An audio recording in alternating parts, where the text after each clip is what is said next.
सिया राम। जय जय राम।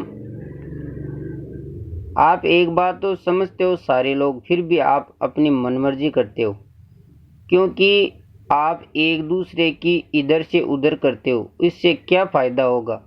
और एक ये बात 100% सही है कि आप दूसरा जो आदमी दूसरा होता है पड़ोसी, वो आनंद से रहता है तो आप दुखी रहते हो। क्यों रहते हो आप दुखी? आप अपना ध्यान रखे। आप अपना ध्यान रखोगे या दूसरे का रखोगे?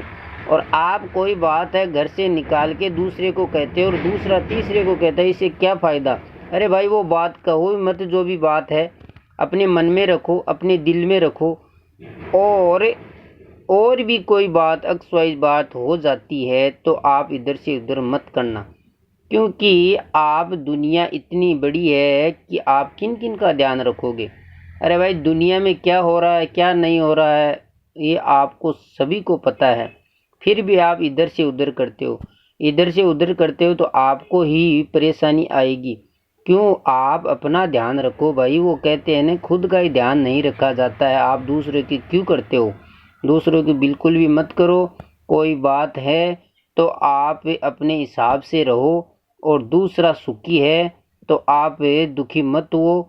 आप अपने हिसाब से रहो कि आपस में प्रेम से रहो। आपस में प्रेम से रहोगे तो आप दोनों में प्रेम हो जाएगा, पड़ोसी में और आप में, तो आप अच्छी तरह से अपना जीवन गुजारा कर लेंगे।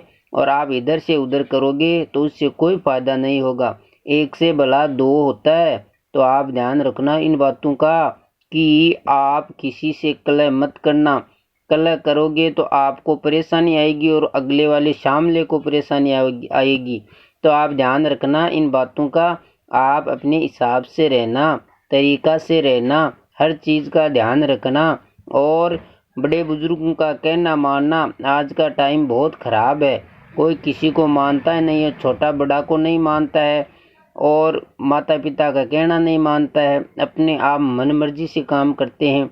मनमर्जी से काम करोगे तो थोड़े चलेगा। तो आप ध्यान रखो, समय इतना बहुत ही खतरनाक है कि कोई किसी का नहीं है, कोई किसी की सुनता ही नहीं है। अरे भाई, कोई आदमी गिर भी जाता है तो उसको उठाने वाला कोई नहीं है।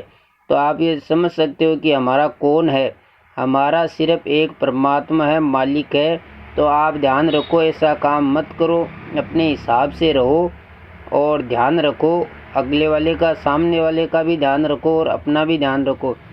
जो अपने में जो बुराई है वो निकालो पहले, फिर उसके बाद में दूसरे की करो आप। हम हमारे तो जो बुराई अंदर है वो तो हम ध्यान देते नहीं और दूसरों की निकालते हैं। इससे कोई फ़ायदा नहीं होगा।